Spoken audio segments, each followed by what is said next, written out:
Pernahkah Anda membayangkan ada gitu sebuah perusahaan swasta, tapi punya tentara sendiri? Bisa perang, bisa jajah wilayah, bahkan loh, nyetak uang sendiri. Perusahaan ini katanya, kalau dihitung kekayaannya sekarang, itu bisa ngalahin gabungan raksasa-raksasa teknologi dunia. Gila kan? Kita lagi ngomongin Verenigde Oost-Indische Company, atau ya kita kenal sebagai VOC.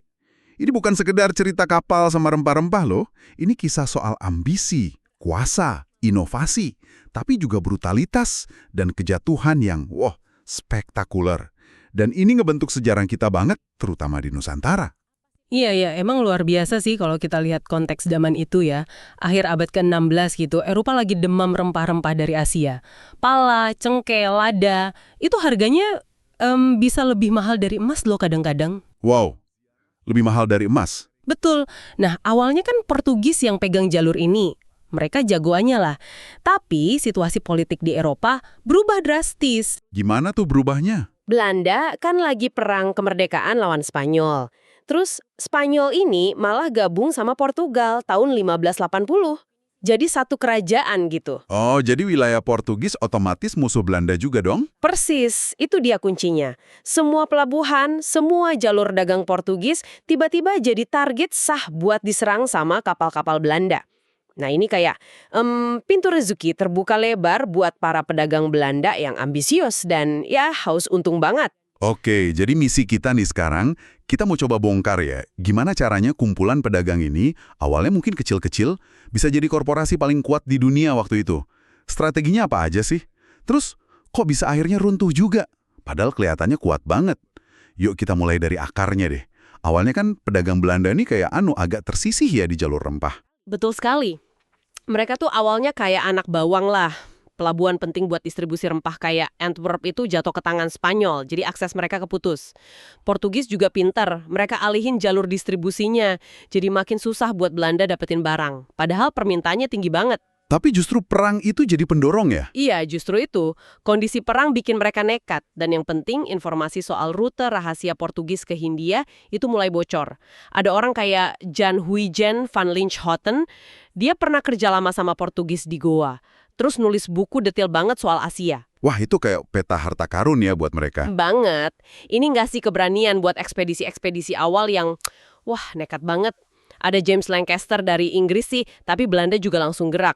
Nama Cornelis de Houtman ini penting. Ah iya, de Houtman. Ekspedisi pertamanya ke Banten tahun 1595 itu kan terkenal. Agak kacau ya? Kacau banget. Penuh resiko, bentrok sama Portugis, sama penguasa lokal juga. Separuh krunya meninggal di jalan. Tapi mereka berhasil pulang bawa sedikit rempah.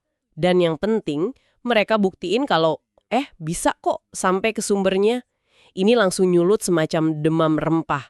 Banyak yang pengen ikut coba peruntungan. Ekspedisi lain langsung nyusul, termasuk Jacob van Eyck tahun 1598. Nah, kalau Van Eyck ini gimana? Lebih sukses? Jauh lebih sukses dan lebih pintar. Van Eyck ini sampai ke Maluku, langsung ke Pulauan Rempah. Dia potong jalur perantara di Jawa, beli langsung pala dan cengkeh dari sumbernya. Hasilnya? Pas pulang, keuntungannya dilaporkan sampai 400%. 400%? Iya, gila kan? Ini buktiin potensi untung yang luar biasa kalau strateginya pas. Tapi, ini juga nunjukin masalah baru. Loh, untung besar kok masalah? Gimana tuh? Untung besar tapi nggak stabil dan malah bikin rusuh sendiri. Jadi sebelum VOC lahir, itu ada banyak perusahaan kecil-kecil Belanda namanya Voorkompagnieën. Mereka jalan sendiri-sendiri. Saingan dong berarti? Saingan berat. Di Nusantara mereka malah saling banting harga buat dapetin rempah. Terus model bisnisnya itu per pelayaran. Satu perusahaan bikin kapal, layar. Kalau untung ya bagus, kalau rugi ya udah. Risikonya tinggi banget. Kapal bisa tenggelam, diserang bajak laut, awaknya kena penyakit. Atau kalau banyak kapal datang barengan ke Eropa bawa rempah, harganya bisa anjlok tiba-tiba. Jadi keuntungannya nggak sepadan sama modal dan risiko jangka panjang. Perlu cara yang lebih terstruktur. Oke. Jadi mulai kepikiran nih, kalau sendiri-sendiri susah, mending gabung aja gitu ya. Bersatu kita teguh lah istilahnya. Tepat. Udah ada conglahnya juga. Di Ambon tahun 1600, beberapa kapal Belanda itu kerjasama sama penguasa muslim lokal di Hitu buat ngelawan Portugis. Imbalannya, hak monopoli cengkeh di situ. Mereka bahkan berhasil bikin Portugis nyerahin bentengnya di Ambon. Ini kayak sinyal awal kalau kerjasama itu kuat. Ditambah lagi, Inggris, saingan mereka, udah duluan bikin East India Company, EIC, tahun 1600. Wah, Belanda jadi panik dong ya, takut kesalip. Panik, mereka sadar harus gerak cepat dan gabung kekuatan kalau nggak mau kalah start sama Inggris. Nah, disinilah muncul ide cemerlang itu ya, dari politisi Belanda, siapa namanya? Johan van Oldenbarnevelt. Persis. Oldenbarnevelt ini punya visi jauh ke depan. Dia bilang, kenapa nggak semua perusahaan kecil ini dilebur jadi satu aja, satu perusahaan raksasa yang kuat? Dan idenya diterima. Diterima dan dieksekusi cepat. Tanggal 20 Maret 1602, lahirlah Verenigde Oost-Indische Company, VOC. Strukturnya juga unik buat zaman itu. Ada 6 kamar dagang atau kamers di kota-kota pelabuhan utama Belanda. Kayak perwakilan daerah gitulah. Terus yang mimpin siapa? Di atasnya ada Dewan Direksi Pusat. Ini yang legendaris. Namanya Heren 17, Tuan-Tuan 17. Mereka ini yang pegang kendali penuh strategi perusahaan. Terus, yang paling bikin VOC beda itu kan hak istimewanya ya, oktroy itu. Nah, ini dia yang bikin VOC itu bukan sekedar perusahaan dagang biasa. Oktroy dari pemerintah Belanda ini ngasih hak yang gila-gilaan. Apa aja tuh haknya? Monopoli penuh perdagangan di seluruh Asia, dari Tanjung Harapan sampai Selat Magellan, boleh bangun benteng sendiri, boleh punya tentara dan armada kapal perang sendiri. Serius? Perusahaan punya tentara? Iya, gak cuma itu, mereka boleh bikin perjanjian sama penguasa lokal layaknya negara berdaulat. Boleh menyatakan perang dan damai, boleh menduduki dan memerintah wilayah jajahan, boleh mengut pajak, boleh bikin sistem hukum sendiri. Ini kayak ngasih kunci kerajaan ke perusahaan swasta. Dan jangan lupa inovasi finansialnya, ini penting banget. VOC itu joint stock company modern pertama di dunia. Sahamnya bisa dibeli dan dijual bebas oleh siapa aja, dari bangsawan sampai pembantu rumah tangga. Oh, jadi modalnya dari patungan banyak orang ya? Betul, ini revolusioner. Risikonya jadi kesebar ke banyak investor, makanya mereka bisa ngumpulin modal awal yang luar biasa besar waktu itu, sekitar 6,4 juta gulden, jumlah yang fantastis. Plus, mereka lebih fleksibel. Laporan keuangan cuma wajib tiap 10 tahun sekali. Jadi, Heren 17 punya ruang gerak luas banget buat strategi jangka panjang tanpa tekanan investor tiap tahun. Nggak heran mereka langsung tancap gas ya. Dengar-dengar, di awal-awal aja, hasil ngerampas kapal Portugis udah balik modal. Hampir. Ada kasus kapal Santa Catarina tahun 1603 dekat Selat Malaka. Dirampas VOC, isinya barang-barang mewah dari Tiongkok. Dijual di Eropa, hasilnya itu hampir setengah dari modal awal VOC. Wow, investor pasti makin semangat itu. Jelas, ini langsung nunjukin potensi untung yang masif. Nah, setelah itu fokusnya mulai geser. Nggak cuma dagang atau ngerampas, tapi bangun pijakan permanen di Asia. Mereka bikin pos dagang di Banten, terus di Jayakarta tahun 1611. Operasi di Asia kan makin kompleks nih. Jadi, tahun 1610, mereka nunjuk gubernur jenderal pertama, Peter Bout. Plus ada Dewan Hindia atau Raad van Indi buat ngawasin di lapangan. Tapi tetap, keputusan akhir ada di tangan Heren 17 di Amsterdam. Tapi tadi disebut Inggris juga masuk, EIC itu.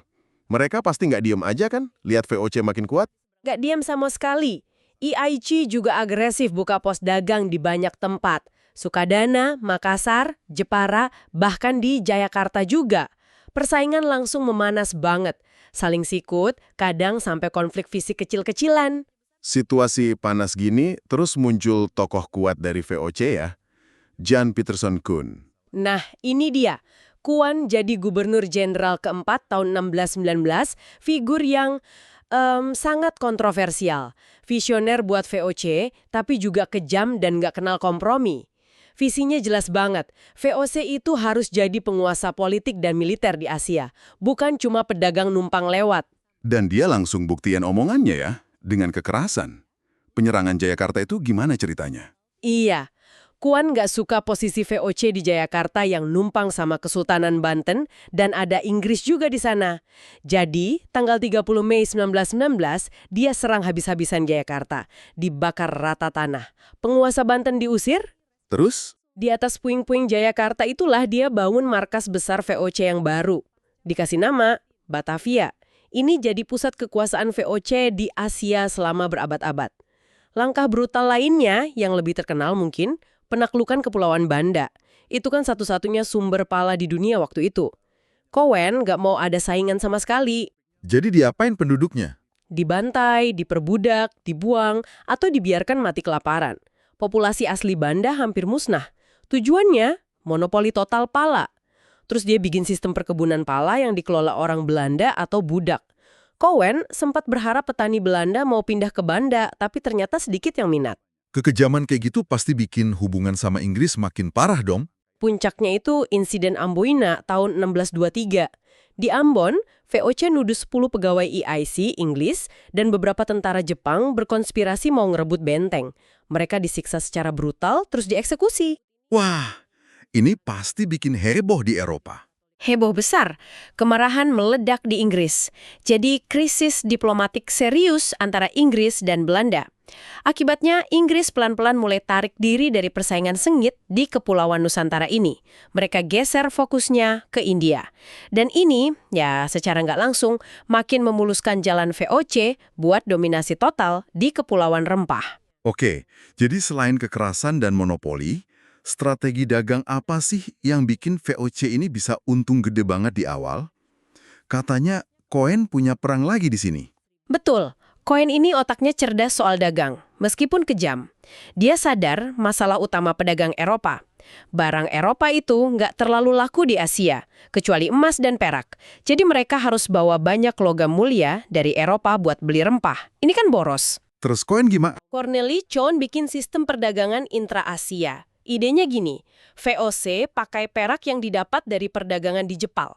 Jepang waktu itu sumber perak penting buat beli sutra, tekstil katun, keramik di India dan Tiongkok. Nah, barang-barang Asia ini, sutra, tekstil, keramik, dijual lagi di pasar Asia lainnya dengan untung atau dibawa ke Eropa barang rempah-rempah. Jadi untungnya berlapis-lapis. Dan yang penting, ini ngurangin ketergantungan VOC pada emas dan perak dari Eropa. Jenius kan? Jaringan dagangnya jadi luas banget, sampai ke Persia, India, Bengal, Coromandel, Tiongkok, dan tentu saja Jepang. Di Jepang, mereka dapat akses eksklusif lewat pos dagang Dejima di Nagasaki. Itu satu-satunya jendela Eropa ke Jepang selama lebih dari 200 tahun. Pantesan ya, pertengahan sampai akhir abad ke-17 itu disebut masa keemasan VOC. Skalanya udah segede apa sih waktu itu? Bayanginnya susah. Gede banget. Raksasa lah pokoknya. Bayangin aja armadanya itu lebih dari 150 kapal dagang plus sekitar 40 kapal perang, punya tentara pribadi sekitar 10.000 orang, total pegawainya Eropa dan pribumi bisa sampai 50.000 orang. 50.000 pegawai? Itu kayak negara kecil sendiri ya? Emang kayak negara, jaringan dagangnya kompleks banget. Sutra dari Tiongkok, katun dari India, porselen dari Jepang, kayu manis dari Ceylon atau Sri Lanka, itu mereka rebut dari Portugis juga dengan susah payah. Terus tentu aja, pala, cengkeh, lada dari Nusantara. Keuntungannya luar biasa. Dividen buat pemegang saham bisa sampai 40% dari modal awal di tahun-tahun terbaik. Makanya sering disebut perusahaan swasta terkaya sepanjang sejarah. Mereka bahkan bikin pos pasukan pentung di ujung selatan Afrika, di Tanjung Harapan tahun 1652. Awalnya cuma buat suplai kapal yang bolak-balik Eropa-Asia, tapi lama-lama berkembang jadi koloni pemukim Belanda, cikal bakal Afrika Selatan modern. Tapi sehebat-hebatnya VOC, pasti pernah kalah juga kan? Nggak mungkin menang terus. Oh, jelas pernah. Jangan dikira mereka nggak terkalahkan. Mereka pernah kalah perang lawan dinasti Ming di lepas pantai Tiongkok waktu coba rebut Makau dan Kepulauan Penghu. Terusir dari Taiwan tahun 1662 oleh Kok Singa, tokoh loyalis Ming. Intervensi mereka di Perang Saudara Vietnam juga gagal total. Pernah juga kalah lawan kerajaan Khmer di Kamboja. Jadi, ini nunjukin kalau kekuatan militer dan uang VOC itu ada batasnya. Apalagi kalau ketemu perlawanan lokal yang gigih dan pinter strateginya. Menarik. Terus kapan nih tanda-tanda kemunduran mulai kelihatan? Kan katanya akhirnya bangkrut. Apa ada titik balik yang jelas? Ya, para ahli sejarah umumnya nunjuk sekitar tahun 1670-an sebagai awal retakan mulai muncul. Ada beberapa faktor. Pertama, perdagangan sama Jepang mulai merosot. Keshogunan Tokugawa di Jepang mulai batasin ekspor emas dan perak mereka. Padahal itu penting buat sistem dagang intra-Asia VOC tadi. Oh, jadi sumber modalnya mulai seret ya? Betul. Terus, kehilangan Taiwan itu juga pukulan berat. Itu kan basis penting buat akses ke sutra Tiongkok. Situasi makin susah karena Tiongkok sendiri lagi kacau. Ada peralihan dari dinasti Ming ke dinasti Qing. Lalu yang nggak kalah penting, perang lagi sama Inggris. Perang Inggris-Belanda ketiga, 1672 sampai 1674. Perang ini ganggu banget jalur pelayaran utama Asia Eropa. Harga lada sempat melonjak, tapi EIC Inggris jadi makin agresif masuk pasar. Jadi monopoli VOC mulai goyah ya? Mulai goyah banget. Negara Eropa lain kayak Prancis, Denmark juga mulai ikutan main di pasar rempah. Harga rempah di Eropa juga pelan-pelan turun nilainya dibanding abad sebelumnya. Era monopoli absolut VOC pelan-pelan berakhir. Gimana VOC merespons perubahan pasar dan persaingan ini? Mereka coba bertahan. Misalnya mereka paksa tutup pasar lada internasional di Banten biar semua lewat Batavia. Mereka juga geser basis utama di India dari Pantai Coromandel ke Nagapattinam. Tapi masalahnya biaya buat mempertahankan sisa-sisa monopoli ini, terutama biaya militer dan logistik, tetap tinggi banget. Sementara untung dari rempah udah nggak sebesar dulu. Mereka coba ekspansi baru ke Pantai Malabar di India Selatan buat kuasai lada di sana. Sempat berhasil maksa penguasa lokal Zamorin dari Calicut tunduk sebentar, tapi ternyata perlawanannya kuat, didukung Inggris pula. Akhirnya VOC malah mundur dari Malabar. Gagal total. Nah, ini ada kaitannya sama kekalahan militer yang tadi disebut memalukan itu ya, di Colachel. Iya betul. Pertempuran Colachel tahun 1741 itu jadi simbol kemunduran militer VOC di Asia. Pasukan VOC kalah telak lawan kerajaan Travancore di bawah Raja Martandavarma. Ini kerajaan lokal India loh. Komandan VOC, Eustachius Delanoy, malah ditangkap. Dan ironisnya, dia kemudian dipekerjakan sama Raja Travancore buat melatih dan memodernisasi pasukan Travancore, pakai taktik Eropa. Ini kayak tamparan keras, nunjukin VOC udah nggak superior lagi secara militer di mata kekuatan Asia. Wah, jatuh banget ya pamornya. Terus, secara bisnis gimana? Kan rempah udah nggak semenguntungkan dulu. Mereka coba adaptasi, mulai lebih serius dagangin komoditas lain yang lagi naik daun di Eropa. Teh dari Tiongkok, kopi dari Jawa dan Ceylon, gula dari Jawa, juga tekstil dari India. Masalahnya, komoditas baru ini margin untungnya jauh lebih tipis dibanding rempah masa jayanya dulu. Perlu volume penjualan yang gede banget buat bisa untung signifikan. Makanya, periode sekitar 1680 sampai 1720 itu sering disebut masa pertumbuhan tanpa laba. Aktivitas dagangnya sih kelihatan sibuk, kapalnya banyak, tapi secara finansial stagnan atau malah rugi tipis. Kenapa bisa gitu? Manajemennya gimana? Nah ini masalah internalnya. Manajemen VOC di abad ke-18 itu udah beda. Udah nggak diisi sama pedagang-pedagang ulung dan nekat kayak generasi awal.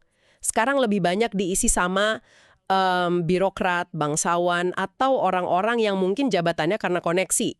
Tapi kurang paham seluk-beluk dagang internasional yang rumit. Parahnya lagi, demi jaga citra dan harga saham, mereka seringkali tetap maksain bagi dividen tinggi ke pemegang saham di Belanda, meskipun kondisi keuangan perusahaan lagi nggak sehat. Akibatnya, mereka mulai gali lubang utang jangka pendek buat nutupin biaya operasional dan bayar dividen. Nah, ini biasanya penyakit perusahaan besar kalau udah mulai goyah. Korupsi, bener nggak? Bener banget, korupsi di kalangan pegawai VOC itu merajalela dari level atas sampai bawah. Gajinya mungkin nggak seberapa dibanding godaan kekayaan di depan mata. Ditambah lagi ada larangan buat pegawai berdagang pribadi. Ya akhirnya banyak yang cari uang sampingan lewat cara ilegal. Sampai muncul plesetan sinis buat VOC. Vergangen onder korupsi. Hancur karena korupsi. Udah jadi rahasia umum. Selain korupsi, ada masalah internal lain? Ada. Angka kematian pegawai Eropa di Hindia itu tinggi banget. Penyakit tropis, kondisi kerja yang berat, sanitasi buruk. Ini bikin biaya rekrutmen dan penggantian pegawai jadi mahal. Terus sistem logistiknya yang terpusat banget di Batavia itu jadi kelihatan kuno dan lamban dibanding EIC Inggris yang lebih fleksibel misalnya. Bisa kirim teh langsung dari Kanton ke London tanpa harus lewat Batavia. VOC jadi kayak dinosaurus besar tapi lamban. Terus menerus nyedot modal dari Asia tapi numpuk utang di Eropa. Kondisinya udah parah gitu. Terus datang pukulan terakhir ya. Betul, pukulan KO-nya itu Perang Inggris-Belanda keempat dari tahun 1780 sampai 1784. Ini bencana total buat VOC. Inggris kan lagi kuat-kuatnya di laut. Armada VOC banyak yang dihancurkan atau dirampas Inggris. Jalur suplai ke Asia putus total. Kerugian finansialnya masif banget, diperkirakan sampai 43 juta gulden. Utang yang udah numpuk jadi makin gak kebayar. Aset-asetnya di Asia jadi nggak ada nilainya kalau nggak bisa dikirim ke Eropa. Bersamaan dengan itu, di Batavia sendiri lagi ada krisis sosioekonomi. Pasar gula dunia lagi jenuh karena saingan dari Brazil. Banyak pabrik gula di sekitar Batavia tutup. Pengangguran naik, terutama di kalangan pedagang dan pekerja Tionghoa. Ini yang memicu kerusuhan besar itu ya? Pembantaian Tionghoa. Ya, ketegangan sosial, kecurigaan, ditambah respons panik dari aparat VOC, akhirnya meledak jadi pembantaian Tionghoa tahun 1740. Ribuan etnis Tionghoa di Batavia dan sekitarnya dibantai secara brutal oleh militer VOC dan juga warga. Kejadian ini mengerikan banget dan memicu kecaman luas. Bahkan sampai ada penyelidikan resmi pertama kali terhadap tindakan VOC oleh pemerintah Belanda. Walaupun hasilnya mungkin nggak terlalu ngaruh ke nasib VOC saat itu. Jadi, akhir ceritanya udah bisa ditebak ya? Hancur. Udah nggak bisa diselamatkan lagi. Dewan Heren 17 yang legendaris itu akhirnya dibubarkan tahun 1796. Pemerintah Republik Batavia, pemerintahan Belanda waktu itu yang taat pengaruh Prancis, mengambil alih semua aset dan utang VOC yang udah bangkrut total ini. Dan tepat pada tanggal 31 Desember 1799, setelah hampir 200 tahun berkuasa, Verenigde Oost-Indische Company secara resmi dinyatakan bubar. Tamat riwayatnya. Utangnya yang segunung itu jadi beban negara Belanda. Wilayah-wilayah kekuasaannya di Nusantara nanti diambil alih Inggris sebentar pas Perang Napoleon, tapi akhirnya dikembalikan ke kerajaan Belanda baru dan menjadi cikal bakal Hindia Belanda. Wow.